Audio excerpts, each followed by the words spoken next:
Благодарам. Почитувани, бараме предлогот на Законот за изменување и дополнување на Законот за здравствено осигурување да се стави во скратена постапка. Причините се усогласувања кои што се однесуваат на уредување на одлучување во втор степен од областа на заштита на правата од задолжително здравствено осигурување, кои што досега беше предвидено во вакви случаи жалба да се поднесува до Министерството за здравство, меѓутоа ваквото решение во целост не се запазува начелото на деволутивност при решавање на постапките по жалба и се прави усогласување со Законот за измени и дополнување на Законот за основање на Државна комисија за одлучување во управна постапка, постапка со работен однос и инспекцијски надзор од втор степен.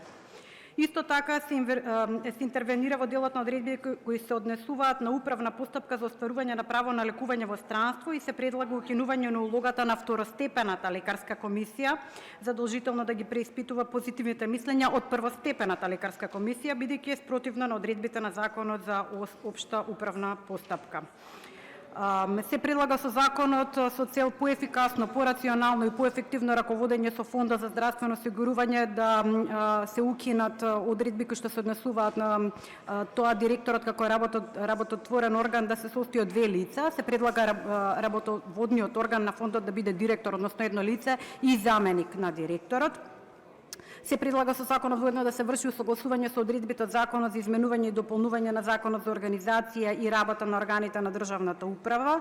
Меѓутоа за мене, а верувам и за сите вас, најбитна измената која што се однесува и е во согласност со сите светски трендови, согласно законодавството во соседните земји, во услови на се повисоко поместување на возрастната граница на првородките, особено зголемување на наталитетот во Република Македонија, се предлага да се зголеми бројот на обиди за биопотпомогнато оплодување на товар и средства на фондот.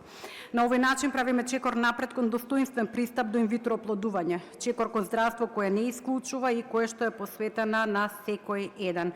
Со измените на Законот за здравствено осигурување храбро се исправаме пред еден длабоко личен, често тивок, но болен проблем, а тоа е неплодноста.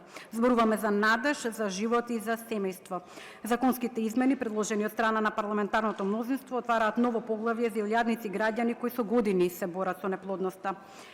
Предходно, само првите 3 обити од инвитро беа покриени од државата. Со оваа измена, паровите ќе може да одат и до 6-тиот обид за инвитро оплодување, со што значително ќе се намалат и финансиските трошоци низ кои што поминуваа овие семејства.